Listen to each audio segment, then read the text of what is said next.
Our first speaker, I'm very happy to announce her because I have been to her, with her to Armenia, also with Walter and Sandra, and also with Bernie, my good friend.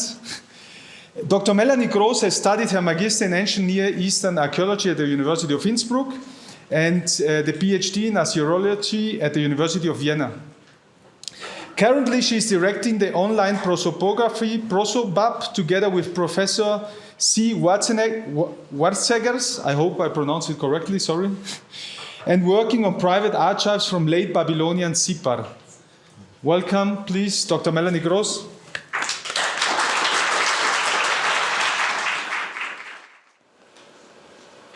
So thank you for this kind introduction, and thank you to the organizers for inviting me. So let's start.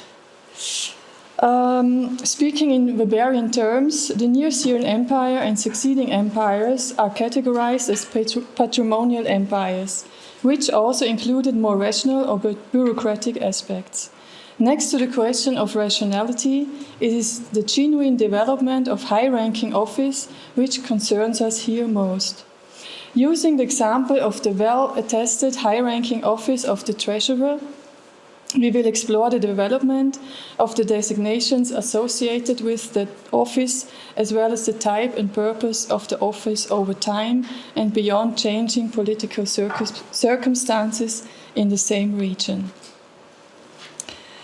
Earliest attestations of the title abarakku in cuneiform sources from southern Iraq date back to the late 3rd millennium BCE, while the term can still be found in archival documents from Babylonia dating to the Persian period. Over the time span of 2,000 years, this title, but perhaps not so much the office itself, underwent considerable changes. The word abarakku has no root in Akkadian language, but seems to have deduced from Sumerian or pre-Sumerian AGRIG. It is clear from Old Babylonian lexical lists that the logographic writing of the term is igi dub, with igi meaning front, to be in front, and with dub presumably referring to the verb to pile up, to distribute. The reconstruction of the history of the word abarakku grows more complex in the second half of the 2nd millennium BCE, when in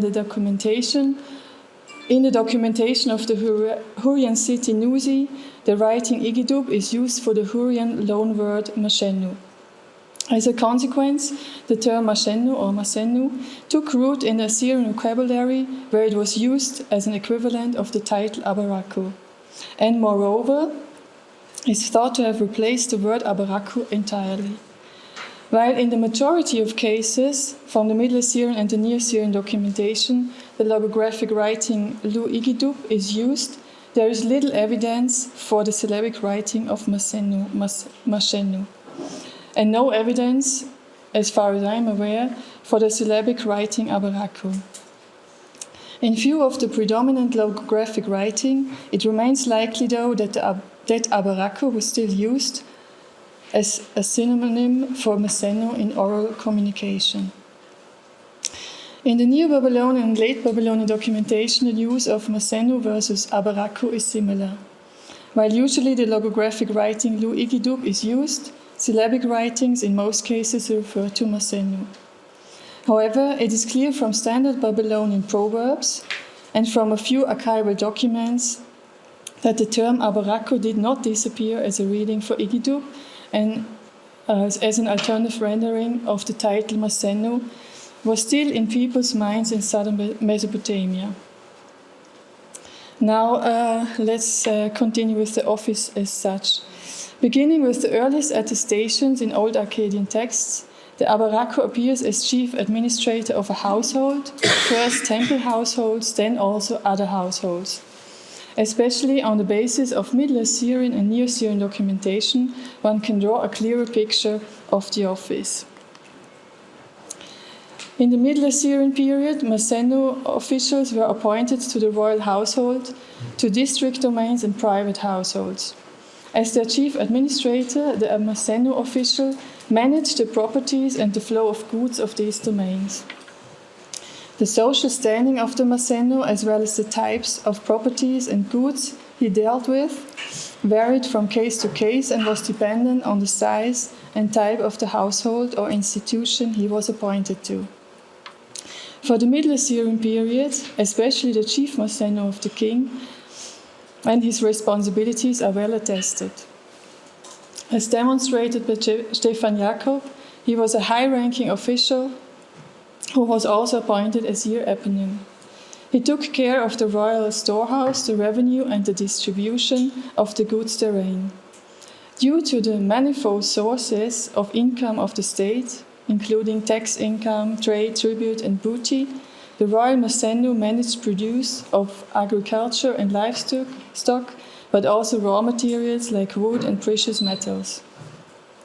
He also supervised the manufacture of raw materials and labor forces. In comparison, local sennus were primarily concerned with rural estates, their cultivation and their crop yield, as well as livestock farming. In the Neo-Assyrian period, sennu officials are appointed to the household of the king, but now also to the households of key members of the royal family, such as the queen, king's mother, and crown prince, to temples and to city domains. Along with Assyria's territorial expansion and transformation into what might be defined as an empire, the chief sennu of the king forms part of an exclusive group of 7 highest-ranking state officials. As such, he is eponym official, governs his own province and at the Eurasian border, and is involved in military activities. These duties, however, do not seem to keep him from being the chief administrator of the king. We learn this from the royal sennu, in particular, namely Tabsha Ashur, who was sennu Rabiu of the king Sargon. This man was prominently involved in the construction works of the new capital Dur-Sharrukin. He supervised transport and manufacture of raw materials, as well as the weighing and storing of precious metals for the crown. A responsibility which also led to the common habit to translate sennu as treasurer. Although the office of the royal sennu gained more authority and more autonomy in the sense that he had his own extended household, the royal sennu was present in the imperial center on a regular basis, exercised his official duties, and bore the principal responsibility over the flow of royal goods. Nevertheless, we do not hear about his involvement in the management of royal estates and of the produce from agriculture and livestock, like in the Middle Assyrian period. While we cannot rule out the possibility of a lack of sources, other middle-ranking officials might have taken over the day-to-day business of this area of responsibility.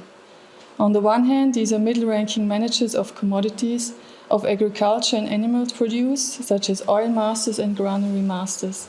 On the other, these are local sennus appointed to the temple institutions and city domains.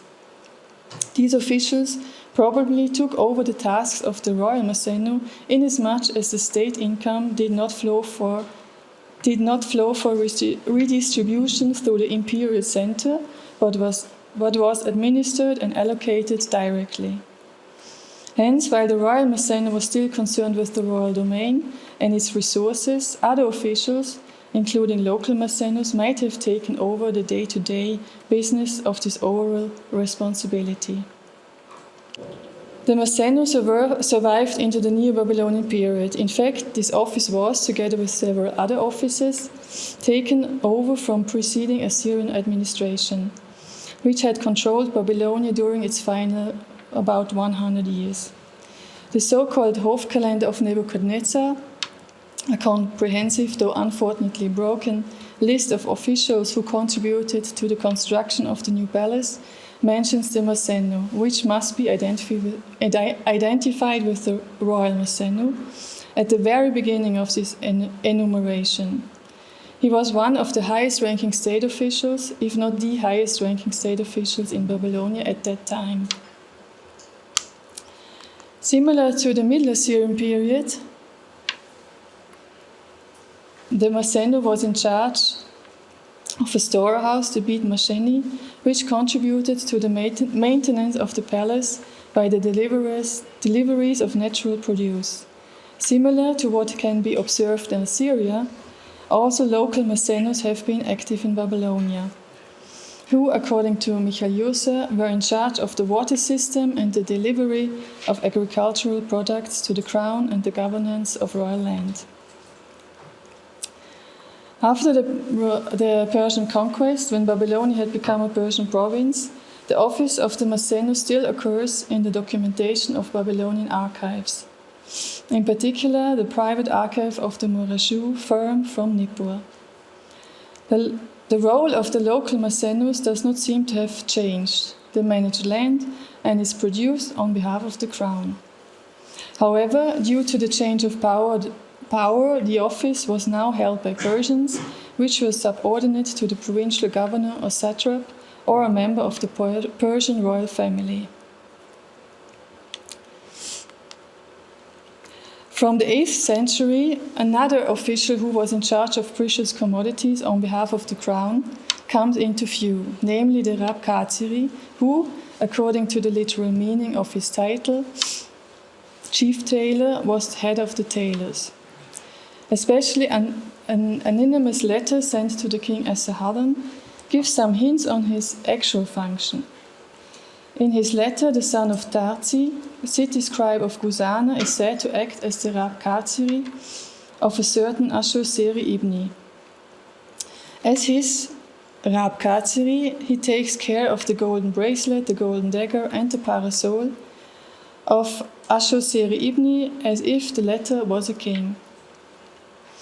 From this one can infer that the Rab kāṣiri took care of precious items, more precisely of precious accessories of the king.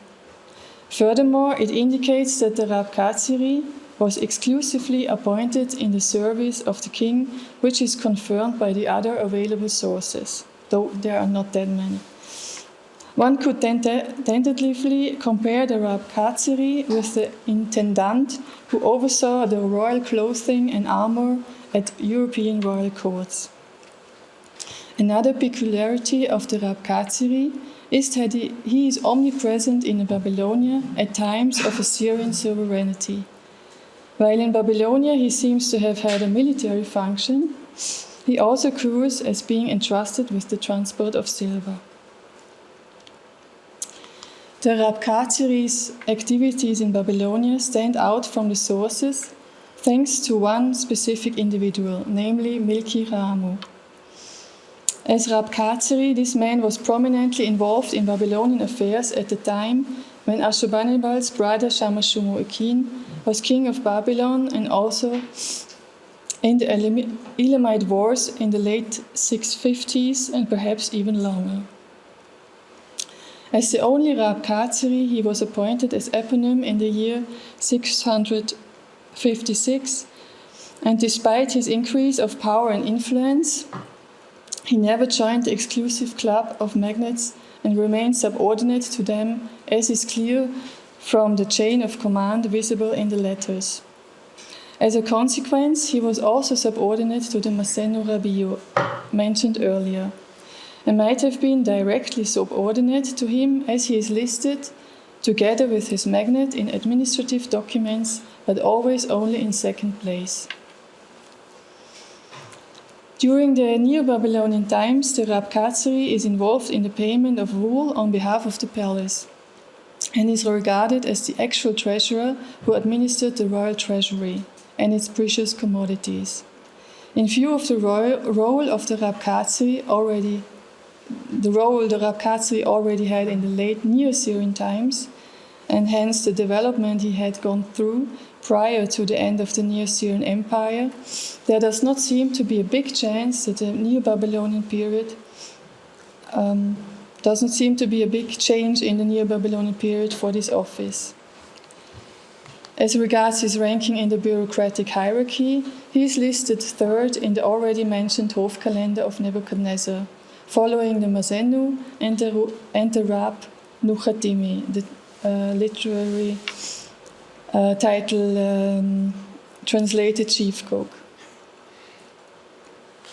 Finally, the office of the Rab kāṣiri survived in Babylonia into the Persian period. Based on the dossier of the Rab kāṣiri ganzabaru, it is furthermore clear that the equivalent title in Old Persian was ganzabaru and in Elamite ganzabaru. Unfortunately, not much can be deducted from the available texts as what concerns his function. According to the Elamite treasury tablets from Persepolis, the ganzabaru received orders to hand out silver as wages to workmen. The orders came from an official mentioned by person named Ogri, who was of highest rank and was directly authorized by the king, judging the consistent use of royal seals. One of the men who sent orders, Asbatines, can be identified and bore the title Lipte Kuktira in Elamite and Vachabara in Old Persian under Darius I, which corresponds to the title Ustabaru in the Akkadian texts. I'd love to make a direct connection to our Sennu in Neo-Babylonian times, who, as highest official, outranked the Rab kāṣiri and hence might have commanded the Rab kāṣiri, but that is, of course, only a wild guess. Now to some exclusions. Looking back to the beginnings of the office of Igidub and following its history until the end of the first millennium BCE, or at least until into the Achaemenid times, we can trace changes but also continuities of the office. Due to the changes of power and influence from different languages, the title changed over time. The principal function of the Igidub as chief household administrator, however, remained the same. Judging by the literal meaning of the two logograms, Igi and Dub, one of the key tasks was the management and subsequent distribution of goods. Depending on the type and size of the household he was appointed to, the Sennu primarily dealt with goods from agriculture and livestock. Or he was also busy with handling raw materials, including precious materials. Obviously, the latter especially applies to the royal household. The larger the controlled land of the king, the more complex grew the management, resulting in the growth of an office in two respects: increase of responsibilities and increase of the number of responsible office holders on different administrative levels. In my opinion, this does clearly show a certain degree of rationality and that offices were not randomly put in place and defined. In addition to these dynamics, officialdom in antiquity developed around the person of the king, and hence office holders and their conduct in office was characterized by personal relationship to the king. Thank you for your attention.